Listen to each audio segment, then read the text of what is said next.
Селям алейкум. В прямом эфире АТР программа «Крымский вопрос». И сегодня у нас в гостях лидер крымско-татарского народа Мустафа Джемилев. Селям алейкум, Мустафа. Здорово. Мустафа впервые у нас в нашей киевской студии. И в очень такой интересный момент, связанный с Крымом, связанный с тем, что уже практически месяц, 25-й день сегодня, продолжается гражданская блокада Крыма, о которой вы, Рифат Чубаров и Ленур Ислямов объявили здесь, в Киеве, и вы были там в тот день, когда она начиналась. Вот много было разных прогнозов, что случится потом. Какова ваша оценка таких предварительных итогов этой блокады? Было несколько причин для этой акции. Тут и экономические, правовые, нравственные. Нравственное главное в том, что вот тот закон, который мы в Верховной Раде был принят, закон о так называемой свободной экономической зоне, это такой лоббистский закон, противоречащий всем нравственным нормам. Как это можно называть свободной экономической зоной оккупированную территорию, где правит бандитский режим? Режим, который издевается над нашим народом, совершает массу беззакония. Но кто-то был заинтересован в этом. Мы тогда еще обращались к президенту с просьбой наложить на него вето. Но не произошло этого. Потом обратили внимание на то, что же происходит вот в этом перешейке.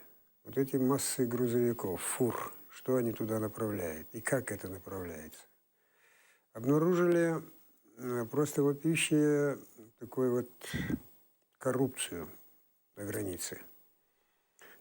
Те сборы, которые там производятся, мелочь, то, что попадает в казну государства. Длинная доля идет в карманы. Причем заметили согласованность действий как оккупационных властей, так же и с нашей стороны, с украинской стороны. Мы говорим о том, что, собственно говоря, приветствуем санкции против агрессора, чтобы ускорить освобождение Крыма. И в то же время объявляем свободной экономической зоной и свободный доступ товаров туда. Где логика? Какие у нас будут нравственные основания требовать у западных стран санкций, если мы сами элементарных вещей этих не соблюдаем?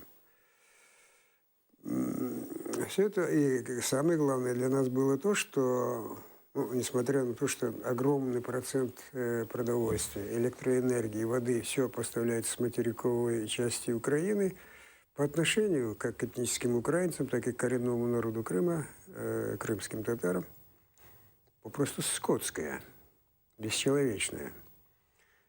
Там создается впечатление, что на этой территории нет каких-либо законов. Взять, скажем, преследование людей за события 26 февраля прошлого года. То есть за события, которые происходили на украинской территории с украинскими гражданами в отношении там украинских властей. И за это сейчас людей арестовывают и судят. Уже близок процесс. Главный инициатор вот этого давления на парламент, который собрал со всего Крыма все вот это отребье для того, чтобы там надавить на депутатов крымской автономии, чтобы они приняли некое обращение к Путину. Это Аксенов и его команда. Они в стороне, а те, которые противостояли сепаратизму, причем мирно противостояли, они главные виновники. Это фактически сведение политических счетов как бы вот с теми, кто был против тогда еще при Украине. Можно сводить политические счеты по-разному. Но так тупо, нагло, это просто невероятно. Факты похищения людей. Огромные штрафы по любому случаю. И главное, полное отсутствие демократических свобод, которые были при украинской власти. То есть мы вернулись в ту систему власти, которая даже хуже, что была. Я имею в виду советскую систему. То есть вы считаете, что сейчас беспредела больше правового и вообще любого? Знаете, мы говорим всегда похоже на советскую власть, но в некоторых аспектах она значительно хуже. По крайней мере, при советской власти люди бесследно не исчезали, если не считать там 37-е годы. Ну да. Сейчас это происходит. И вот в этой обстановке просто там кормить оккупантов, И, кроме того, ведь значительная часть, это никому не секрет, и, по-моему, и оккупационные власти это не отрицают, значительная часть продуктов тоже контрабандным путем перегружалась в эти фуры другие уже, и как будто бы... И Ну, это черная дыра, экономическая черная дыра, да. Поэтому решили бы на этот положить конец. Кроме того, ну, у нас были, так сказать, свои политические цели тоже. Обратить внимание на проблему Крыма, на проблему крымских татар, не только крымских татар, и вообще положение, правовое положение жителей, которые оказались в оккупированной территории. Потому что в последнее время, ну, по понятным причинам, в связи с событиями на Донбассе, где люди погибают, конечно, больше внимания. Но тема Крыма стала бы прямо отодвигаться на задний план. Все говорят там о необходимости соблюдения Минских соглашений. А про Крым ни слова. Про Крым ни слова. Говорится о том, что могут быть смягчены или сняты какие-то там санкции, если будут соблюдены Минские соглашения. Но там же нет ни слова про Крым. И в этом плане, я думаю, акция крымских татар, к которым присоединились и очень много политических сил других Украины, она достигла определенного успеха. Потому что тема Крыма, как в общеукраинской прессе, так и западной, потому что мониторим всю прессу, которая в мире, она нашла широкий такой отклик, положительный. Ну, мы не настолько наивны, мы не считаем, что вот мы там что-то заблокировали, поэтому россияне со своими танками уберутся к себе там в Россию. Нет, конечно. Освобождение Крыма будет зависеть от многих факторов. Но тот, что мы вносим существенный вклад в это без всякого сомнения. Ну, то есть, по крайней мере, заполнен такой смысловой вакуум, когда страна, называя это аннексией, да, де-факто как бы ну да, как будто ничего не происходит. Да. Но то, что, о чем вы сказали, первое, это то, что тема Крыма вышла в информационном пространстве и начали везде обсуждать. Я думаю, что вы дали кучу интервью и на встречах на разных, вы об этом тоже говорили, теме Крыма. Сейчас она стала гораздо более актуальной, чем, допустим, еще в конце лета. Но а как вы оцениваете реакцию так называемых властей Крыма по отношению к блокаде? Ведь сначала, вы же помните, было такое отношение, что да, это все ерунда, пусть там эти националисты во главе с Джемилевым бесятся, у нас никаких проблем, и нам на это наплевать. Как вы считаете, так это или это блеф был все-таки? У них очень противоречивое такое, ну, от одной крайности к другой. Вроде нам безразлично, пожалуйста, перекрывайте, даже наоборот вы наносите ущерб самой Украине, а нам от этого лучше, даже вы, дескать, стимулируете российского производителя. Так сидите, радуйтесь, раз так. Но, с другой стороны, вопли о том, что якобы мы там готовим чуть ли голодомор в Крыму, что и такие вот истеричные такие акции. Пришли там, скажем, блокировать мой дом с возгласами «Мустафа вон из Крыма», хотя 1,5 года вроде бы уже вон. Как будто вы не в курсе. Наверное, лозунги дали. Они просто сжигание не в курсе, американского флага там, ну, с таким же успехом могли сжечь там флаг Гондураса. Причем тут Америка? Мы говорим о своих проблемах. Но, конечно, нервозность очень заметная. Я не думаю, что вот эта вот акция продовольственное перекрытие вот этой транзита продовольствия в Крым, а через Крым в Россию, так уж существенно отразится, скажем, на экономическом положении жителей Крыма. Да мы такой цели не ставим. Россия, разумеется, она не должна и не может позволить, чтобы там люди голодовали. Она просто будет доставлять продукцию из России. Но поскольку доставка из России обходится очень дорого, несколько раз дороже, то, соответственно, дотации с российского бюджета на содержание Крыма будут увеличиваться. Если сейчас, скажем, ну это уже подсчеты российских аналитиков, что содержание Крыма даже в таком депрессивном состоянии, как сейчас, обходится российскому бюджету там 2,5-3 миллиарда долларов в год, то оно будет еще дороже. Ну, это логично, поскольку Россия отторгла территорию. Почему это должно заботить правительство и народ Украины в данном случае? Ну, тут вообще-то смысл всех вот этих экономических санкций на Россию именно заставить ее считаться с международным правом. Поэтому в этом плане акция крымских татар, она как раз в этом русле вот этих санкций. позиции. Ну, во-первых, логика, да, восстановлена, как бы, о чем вы говорили, что Украина не может быть в стороне от того, к чему она призывает весь мир, да. Но в то же время у этой акции есть цель, и обращенная к соблюдению прав человека в Крыму, но другая цель – это обратить внимание украинских политиков, украинских властей не только на аморальность вот этой торговли, но и на то, что практически вот сколько времени прошло с момента аннексии, нет никакой внятной программы реаннексии, нет никаких политических решений. До сих пор крымско-татарский народ не признан коренным народом. И, в общем-то, процесс застыл. Вот сейчас президент Порошенко, отреагировав на блокаду, сказал, что закон о свободной экономической зоне будет отменен. Тем не менее, обещано было еще неделю назад его внести на рассмотрение Верховной Рады, но до сих пор это не сделано. С чем связана такая задержка и что это означает? Ну, на эту тему мы разговаривали с теми людьми, которым президент давал поручения. У них аргументы, в общем-то, очень понятные. Они говорят, да и мы с этим согласны, что просто так отмена свободной экономической зоны, она ничего не дает. Это решать надо комплексно. Скажем, поставки электроэнергии. Если мы отрезаем, то есть соглашение, которое было подписано Демчишиным. Кстати, мы тогда еще говорили, что это незаконное, неправильное соглашение. Суть которой сводится к тому, что в северной части России нам какую-то часть электричества дает для обеспечения электроэнергии в тех частях, а мы вроде бы взаимно даем электричество на территорию Крыма. Вот такое возможно, когда со странами нормальные отношения, но не состояние войны, как сейчас. Они даже до того дошло, в этом договоре написали Крым какой-то там номер региона Российской Федерации. До такого абсурда дошло. Правда, при этом по этому поводу президент отреагировал резко. Но вот такая ситуация. И доводы, что будет, если они там отрежут свет.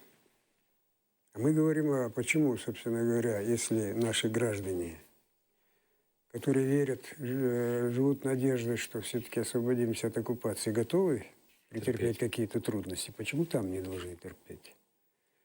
Доводы о том, что вот крымские татары более пассионарны, более жертвенны, более привыкли, скажем, к трудностям, это такие аргументы есть. Но давайте быть честными. Все должны так. Что, кому-то доставляет удовольствие там на границе АТО, там под пули себя подставлять? Если кто-то готов своей жизнью жертвовать и сознательно идет на это, почему другие не должны какие-то жертвы нести тоже? Поэтому, коль скоро у нас такие отношения с Россией, с агрессором, и, соответственно, должны применяться иные методы. Поэтому нормальных торговых отношений с агрессором быть не может. Но вы считаете, что этот закон будет однозначно отменен? Однозначно будет, но вот сейчас вообще-то уже там или 4 или 5 разных проектов есть. Все они говорят, ну там отмените все. Но есть очень много аспектов, которые нужно урегулировать. Мы, например, анализировали, что произойдет в случае тотальной торговой войны между Россией. Сейчас не секрет, что даже до последнего времени военное сотрудничество было. Там какие-то мы части изготовляли, поставляли. Это состояние войны. Абсурд, но вот так. Реальность такова. Сейчас, правда, все потихоньку обрубается. Но так построена была экономика Украины, что большая такая вот зависимость. Никто же не ждал войны. Да, не только наша зависимость от России, но зависимость России от наших поставок тоже. Это нормально, скажем, в цивилизованных странах. Но с соседом, который ведет себя так нецивилизованно, откровенно по-бандитски, отношений не должно быть. Поэтому будем смотреть, выйти из этой ситуации с наименьшим ущербом для нашей страны. То есть мы должны продумать, если, скажем, они обрубают электричество в той части, чем мы можем это восполнить. Достаточно ли у нас там угля, или там можем ли мы подсоединить электроэнергию с других стран. Все это в этом плане работа ведется. И пока полностью не будет наверное, все вопросы утрясены. Очень трудно сразу так вот с плеча принимать этот закон. Но этот закон обязательно будет принят, и самое главное, общественность страны полностью на стороне этого. Есть, конечно, такое тихое сопротивление. Вот я хотел как раз Да. спросить об этом, да. Кто против и почему, по на ваш Против, конечно, в первую очередь те, которые на этом зарабатывали большие деньги. Не секрет, что еженедельно там вот на этих постах зарабатывали миллионы, не гривны, долларов. И все это вдруг потеряно. Ну, я понимаю, конечно, и ярость Аксенова тоже. Он тоже очень много теряет. Вы думаете, вы уверены, О, что это там. связка? Причем связка непосредственно с теми вот службами украинскими. С ними тоже потом будем разбираться. Теряет, например, его этот балбес, или как его, Балбек. Балбек, да? Как Бальбек. он, да. Он там на ракушнике сидел, продавали там. Камни. Все уже прекратилось, тоже теряет. Ну и отсюда их, конечно, пена у них изо рта от ярости. Но, что заметно, открытого такого противостояния нашей акции нет, потому что они понимают, что общественность все-таки на нашей стороне. Мгм. И структуры власти тоже хорошо понимают. Но если даже в душе кто-то там теряет какие-то деньги и хотел бы, чтобы эта акция была прекращена, он открыто этого не скажет. Он будет искать какие-то другие доводы. Мгм. Засветиться против вот такой патриотической Да, это акции. себя, значит, ну, это как бы очень- показать. Ну, а теперь вопрос, насколько долго это будет, да? Но все же надеются, и сразу с самого начала надеялись. И даже когда я там был, и водители грузовиков говорили, ну, татары постоят, разойдутся. Сейчас прошел месяц. Ну, наверное, думают, ну, сейчас еще чуть-чуть опять постоят и разойдутся. Такие Да, надежды есть у некоторых. В первых дней там некоторые даже, постоим до темноты, им там надо, если они уйдут. Просто не понимают нашего национального движения. Оно будет продолжаться, конечно, до тех пор, пока полностью не будет отменен вот этот закон. И вообще такие вещи, там, перекрытие границ, блокирование или еще что-то, отключение, это должно производить государство, не мы. Но так получается, что наша правовая система не успевает за справедливостью. Приходится вот подталкивать власть такими вот акциями.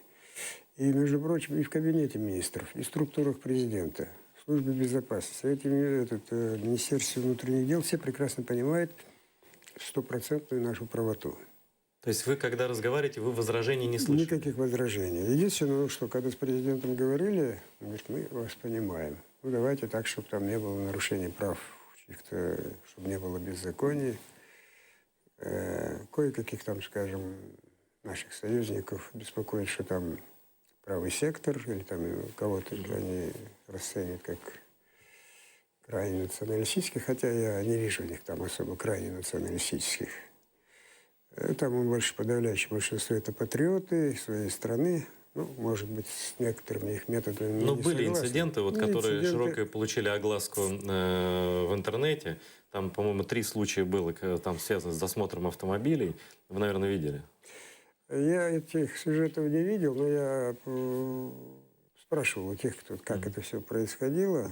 Ну, их доводы тоже можно понять. Скажем, едет с территории Крыма, такая сытая физиономия, внутри у него там в машине герб с этой чернобыльской курицей, двуглавым этим российский флаг. И разговаривает нагло.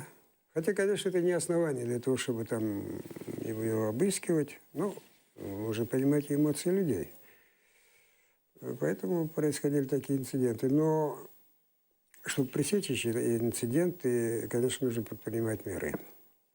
Мы на эту тему очень серьезно говорили с Ленуром Ислямовым и с теми людьми, которые там в штабе. Ну, к сожалению, не все в 100% удается контролировать. Иногда бывают такие инциденты. Но в целом, если не брать эти несколько случаев буквально, которые и без жертв обошлись, и без столкновений, и без какого-либо физического насилия, в принципе, того, что ожидалось, нам же, помните, говорили с самого начала в комментариях, там всякие люди в Фейсбуке писали, на разных сайтах, что будут фуры перекрывать дороги, что будут акции протеста, что будут там массовые какие-то драки. Никакие эти ожидания не оправдались. Вот эти вот, конечно, можно сейчас четко сказать, что ни в коем случае нельзя обыскивать легковые машины. Вот, скажем, наши там эти посты получают информацию, что вот эта вот машина конкретно возит наркотики. Да, подвергли обыску, нашли наркотики, сдали в милицию, а теперь через некоторое время его освобождают, он обратно возвращается в Крым. Что тут сказать? Спайка? Вот. И начали сейчас разбираться и с милицией, и со службой безопасности, которая задействована в этом. Почему этих людей отпускают? Поэтому четко сказать, поэтому ни в коем случае не досматривайте машины тоже мы не можем. Но однозначно, что ограничивать провоз продуктов в легковых машинах, это будет незаконно. Мы же боремся вот про такой вот массовой поставки. С бизнесом на крови. А если люди везут себе продукты питания, купили там и на законном основании везут, ни в коем случае их не надо трогать. В этом случае мы добьемся того, чтобы все было бы на этом нормально. Вот эти мелкие нарушения, которые имели место, мы постараемся искоренить. Еще был такой эпизод, когда активисты гражданской блокады на границе административной с Крымом вывесили бигборд большой, на котором было написано по-украински и по-крымско-татарски «Украина, Крымско-Татарская автономная республика».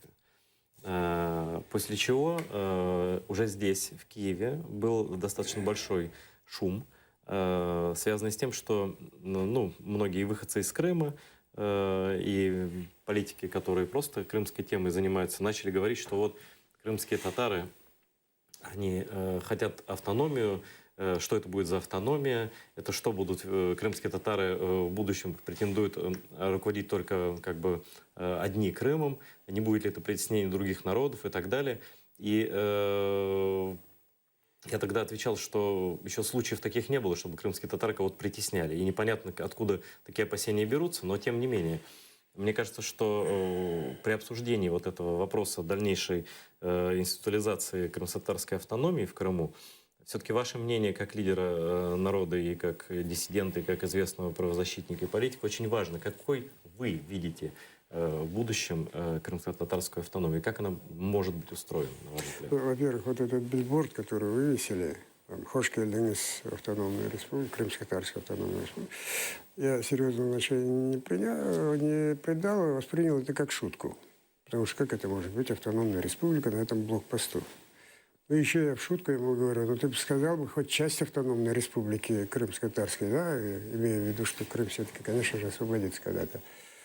Но вести вокруг вот этого билборда очень широкие разговоры, вот там, и тем более усматривать какую-то угрозу для жителей Херсонской области, ну, это просто несерьезно. А вопрос о восстановлении национальной территориальной автономии в Крыму, деоккупированном Крыму, конечно, ибо под оккупацией этого невозможно, это вопрос серьезный. Этот вопрос никогда не снимался с повестки дня во все годы нашего национального движения после Второй мировой войны. Мы наряду с полным возвращением на свою родину, возвращением того, что у нас незаконно было отнято, ставили вопрос о восстановлении национальной территориальной автономии. Но говорить о национальной территориальной автономии, где власть будет исключительно принадлежать там коренному народу Крыма, а остальные вроде бы как чуть ли не гости, это неправильно, конечно. Просто речь идет о том, что в той автономной республики на всем постсоветском пространстве создавались именно по той причине, что там жили коренные народы, и автономная республика Крым тоже, она тогда называлась Автономная Советская Социалистическая Республика, тоже создавалась, потому что там был коренной крымско-татарский народ. А когда его депортировали, вполне логично ликвидирована была автономия. Когда уже начал массово возвращаться крымско-татарский народ, снова заговорили о необходимости автономии, но уже подменили. Сказали... Не национальная. Да, она территориальная. А люди, которые депутаты областного совета, Крымского областного совета, которые отстаивали вот эту идею и выступали в парламенте Украины, я тогда еще не был депутатом, но как приглашенный я слушал. Доводы у них были такие, что Крым является одним из таких регионов, где подавляющее большинство русские, поэтому нужно создавать автономию. То есть, по сути, речь шла о русской автономии. И мы тогда были категорически против этого. Сейчас, слава богу, и украинская общественность созрела от этого, и властные структуры говорят о необходимости, об ошибочности той политики, которую они вели в Крыму, и что все-таки теперь нужно восстанавливать национальный Все-таки территориальный созрели, вы автономию. считаете? То есть, я хочу сказать, что основными элементами этой национальной территориальной автономии должны быть, во-первых, функционирование крымско-татарского языка наряду с государственным в качестве официального языка, и разработка механизмов адекватного представительства коренного народа во всех структурах власти. Такого представительства, которое позволяет защищать свои права, но не навязывать свои там, интересы другим этносам. А все, что касается других, там, гарантий прав человека, это действует Конституция Украины. Там никто этих прав никто не собирается отменять. И то, что уже определенные шаги в этом направлении делаются и сделаны, сейчас мы разрабатываем закон на эту тему. Во-первых, о признании, о статусе крымско-татарского народа в Украине, где четко будет говориться о том, что крымские татары – коренной народ. И, соответственно, он подпадает под действие Декларации о правах коренных народов, принятой Организацией Которую Объединенных Украина Наций. ратифицировала. Уже не то, что там, Да, она там присоединилась процедуры к ней, да, ратификации нет, присоединилась. просто присоединяешься. А там очень важные, очень полезные, нужные статьи есть. И следующий будет, конечно, вопрос, это вот 10-й раздел Конституции Украины. Там у нас Рифат Чубаров работает. И там оно будет уже заложено о том, что на территории Крыма будет национальная территориальная автономия. Я не настаиваю на том, чтобы это обязательно республика называлась крымско-татарской. Пусть она носит название, главное содержание. Чтобы, вот как я говорил, функционирование языка и механизм, защищающий права коренного народа. Очень важные слова вы сказали, потому что чтобы у людей не было опасений и сомнений на тему того, что крымские татары борются именно за свои права, но не против прав других никогда. И такого никогда не было. Вот эти вот шовинистические силы, так скажу, вот они ополчаются вот против самой идеи крымско-татарской национально-территориальной. Хотя для них, скажем, основной ориентир – это Россия. Ну так посмотрите, что в России. Да, кстати. Так Да. там же есть и хорошие вещи в той самой России. Конституция Татарстана, да. там говорится, что автономная республика, там, правда, не автономная, республика Татарстан – это реализация татарского народного самоуправления. То же самое в Конституции Башкирии. Карелия, скажем, там карелов-то это всего там где-то 11-12%. Примерно так же, как скажем. Да, ну то есть уж Украине-то бояться этого вообще... В Украине не смысла боятся, нет. но нету оснований вот этих пророссийских сил тоже какие-то обвинять нас в том, что мы хотим для себя больше объем прав. Сфага, наша передача, к сожалению, подходит к концу. Я хотел бы попросить вас обратиться к крымским татарам и гражданам Украины, которые сейчас находятся в Крыму, ну, с таким своим небольшим посланием, обращением. Одну минуту, да еще экспромтом, наверное, так просто. Но я хотел бы сказать главное. Ни для крымских татар, ни для жителей Крыма других национальностей, будь то русские, украинцы, евреи, армяне, азербайджанцы, перспектив в условиях оккупации нет и не будет. Оккупацию Крыма, так называемое присоединение Крыма к России, этот псевдореферендум, проведенный 16 марта прошлого года, никто никогда признавать не будет. То есть, и, соответственно, там не будет никакой экономики, не будет никакого туризма. Если сейчас там приезжают туристы из России, то в основном они дотационные. Крым станет таким загнивающим регионом, где ни у кого благополучия не будет. Поэтому основная наша надежда, и я бы сказал уверенность, что Крым обязательно будет освобожден. Потому что оккупация Крыма в 21 веке, когда какая-то страна оттяпал другую часть страны, еще присоединил к своей территории, это абсурд, и с этим мировое сообщество, конечно, мириться не будет. Единственное опасение, что если не будут предприняты активные действия, это может оттянуться на многие годы. Но я думаю, что он на многие годы затягиваться не будет. Те санкции, которые наложены западными странами, их эффект будет, если не по геометрической, то, по крайней мере, по арифметической прогрессии оказывать свое влияние. И, наверное, мы уже в очень ближайшем будущем будем уже видеть контуры освобождения Крыма. Разумеется, будут какие-то трудности, в том числе, скажем, связанные с нашими акциями. Но я хочу выразить очень большое удовлетворение отношением жителей Крыма, и в первую очередь крымских татар, к нашим акциям. Мы проводили мониторинг и обнаружил, что по некоторым сведениям более 90%, но я больше склоняюсь, где-то 85% крымских татар и довольно большой процент жителей других национальностей полностью поддерживают вот эти наши акции, хотя прекрасно понимают, что она несет какие-то трудности. Это очень радует. Радует также то, что вот этих коллаборационистов, которые сотрудничают с оккупационными властями и уже считают, что Крым – это российская территория, среди крымских татар это считанные люди. Подавляющая часть нашего народа оказалась здоровой. И вот это очень нас вдохновляет. И еще одно хочу сказать, что вот те экстремальные ситуации, в которой оказался наш народ, это вообще-то дополнительное испытание для нашего народа. До сегодняшнего дня наш народ это испытание проходит с достоинством.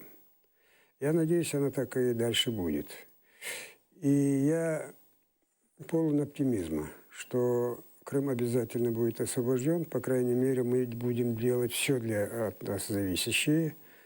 И мы ожидаем от наших соотечественников понимания наших действий и в меру возможности поддержки. Спасибо, Мустафа. У нас в эфире был Мустафа Джемилев. До новых встреч в программе «Крымский вопрос».